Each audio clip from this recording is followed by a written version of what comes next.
कुछ लोग ऐसा तर्क देते हैं कि अंग्रेजी अंतर्राष्ट्रीय भाषा है। बिल्कुल नहीं। दुनिया में 200 देश है, मात्र 14 देशों में अंग्रेजी चलती है, बाकी कहीं अंग्रेजी नहीं। और वो 14 देश वो हैं जो अंग्रेजों के गुलाम थे। ऑस्ट्रेलिया, न्यूजीलैंड, कनाडा, अमेरिका, फिर ब्रिटेन, फिर स्कॉटलैंड, फिर आयरलैंड, फिर भारत, फिर पाकिस्तान, फिर बांग्लादेश। इन्हीं देशों में अंग्रेजी है क्योंकि ये गुलाम थे अंग्रेजों के, बाकी कहीं नहीं है। फ्रांस में फ्रेंच है, जर्मनी में जर्मन है, रूस में रशियन है, जापान में जापानीज है, चीन में चाइनीज है, डेनमार्क में डेनिश है, नीदरलैंड में डच है। सब देशों की अपनी भाषाएं। कोई देश अंग्रेजी में काम नहीं करता, बात भी नहीं करता। और इन सब देशों के लोगों से जब मैं बात करता हूं, कहता हूं तुम अंग्रेजी क्यों नहीं सीखते? उन्होंने कहा क्यों सीखना, मूर्खों की भाषा है। और अंग्रेजी की मूर्खाई हमें समझ में आती है, फिर भी हम उसको चिपक के पकड़ के रखे। दुनिया में किसी भी भाषा में इतनी मूर्खता नहीं है जितनी अंग्रेजी में।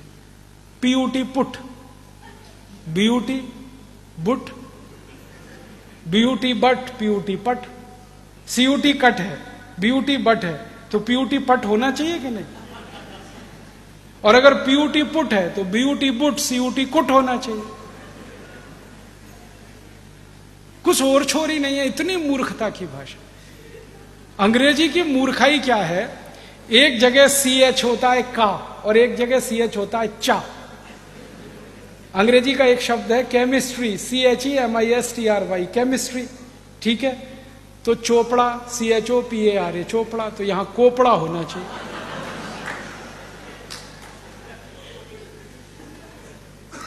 और अगर CHOPARA चोपड़ा है तो उधर केमिस्ट्री होना चाहिए, CHEMISTRY।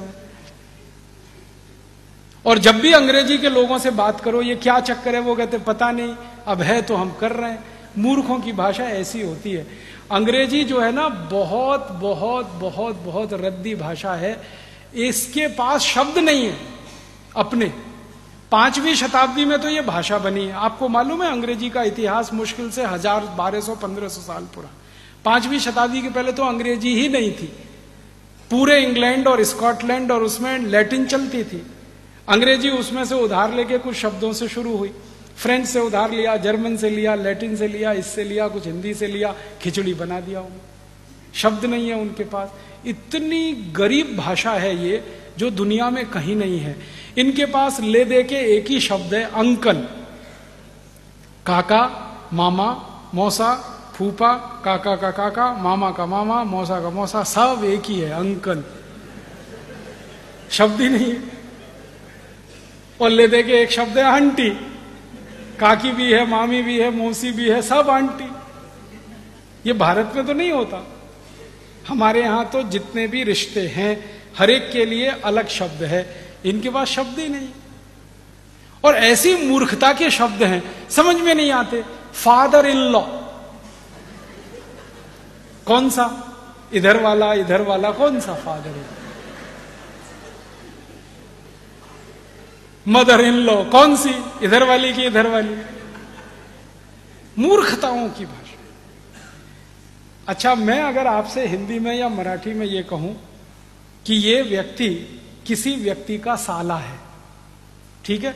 आप 1 मिनट में पता लगा लेंगे साला है या माने उसकी बहन का भाई है, ठीक है? अगर मैं कहूं कि ये उसका जीजा है, इमीडिएट में पता लगा लेंगे। अंग्रेजी में साला और जीजा दोनों के लिए एक ही शब्द है, ब्रदर इन लॉ। अब पता ही नहीं है कि वो साला है कि जीजा है मूर्खों की भाषा की नहीं? अब ये मूर्खों की भाषा में हम फंसे हुए हैं और अपने को बहुत स्मार्ट समझते हैं। और ये मूर्खता पता है कहां तक जाती है? हम हिंदुस्तानी लोग अंग्रेजी के चक्कर में फंस के हमारा कचरा हो गया। ना हम अंग्रेज हो पाए, ना भारतीय रह पाए। आधे अंग्रेज आधे भारतीय। वो कैसे है? किसी के घर में जाओ तो पिताजी का नाम रामदयाल, माताजी का नाम गायत्री देवी, बेटे का नाम टिंकू। अब मैं पूछता हूं ये रामदयाल और गायत्री देवी का टिंकू कहां से आया? और जिन्होंने नाम रखा है ना टिंकू, उनको पूछता हूं आपको इसका अर्थ मालूम है? टिंकू अंग्रेजी की वेबस्टर डिक्शनरी में टिंकू का अर्थ है आवारा लड़का। जो बाप की ना सुने, मां की ना सुने, वो टिंकू है। और यहां अच्छे खासे अपने बेटे को आप टिंकू बोल बोल के टिंकू बना रहे। क्या मूर्खता के नाम रखे, कैसे कैसे नाम रखते हैं। डब्लू, बबलू, पिंकू, टिंकू, बबली, डबली, ट्विंकल, डिंपल। क्या मूर्खता। कुछ नामों की कमी है अपने संस्कृत में, मराठी में, हिंदी में। क्यों आप ये फालतू अंग्रेजी नाम। और ऐसी मूर्खाई है इस देश में अंग्रेजी के नाम पे। कभी कभी कुछ घरों में मैं चला जाता हूं भोजन आदि करने के लिए, क्योंकि मैं भोजन होटल में नहीं करता, ठहरता भी होटल में नहीं, किसी के घर में ठहरता हूं, खाता भी घर में ही हूं, तो अक्सर घरों में जाता रहता हूं, तो वहां अंग्रेजी की मूर्खाई दिखाई देती है। अभी थोड़े दिन पहले मैं किसी के घर में गया दिल्ली, तो उनके एक छोटे से बेटे को माता पिता ने मेरे सामने लाके खड़ा कर दिया, ये हमारा बेटा है। मैंने कहा ठीक है, बहुत अच्छा, ये बहुत होशियार है। मैंने कहा अच्छा, ये बहुत अच्छी कविताएं सुनाता। मैंने कहा अच्छा, सुनवाओ जरा। तो उन्होंने कहा बेटे पोएम सुनाओ अंकल को। मैंने कहा मैं अंकल तो नहीं हूं। कहने लगे फिर क्या है। मैंने कहा काका बना लो, मामा बना लो, कुछ बना लो, अंकल तो नहीं हूं। जो सुविधा है बना लो, मामा बना लो, काका बना लो, कुछ कर लो। तो फिर बच्चे ने कविता सुनाना शुरू किया। Rain rain go away, come again another day, little baby wants to play. मैंने बच्चे को पूछा तुमको अर्थ मालूम है इस कविता का। नहीं मालूम। क्यों सीखा। मम्मा ने सिखाया। मम्मा को पूछा आपको अर्थ मालूम है। नहीं मालूम। क्यों सिखाया। उसकी टीचर ने सिखाया। टीचर को फोन लगाया, आपको अर्थ मालूम है इस कविता का। नहीं मालूम। किसने सिखाया। हमारे टीचर ने सिखाया। अब मूर्खों के मूर्ख कविता सिखा रहे हैं, rain rain go away, come again another day. फिर मैंने उस बच्चे को समझाया इस कविता का अर्थ है बारिश बारिश तुम चली जाओ, यहां मत आओ क्योंकि मुझे खेलना। अब भारत के बच्चे ये कविताएं गाएं, बारिश बारिश तुम चली जाओ, यहां मत आओ, और करोड़ों बच्चे ये कविताएं गाएं, भगवान ने सुन ली तो।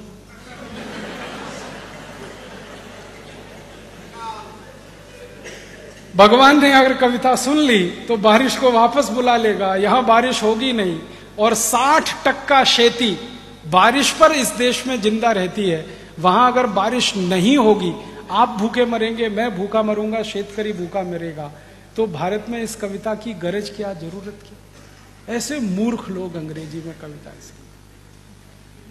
फिर उसकी आई ने, बच्चे की आई ने कहा फिर कौन सी कविता सिखाऊं।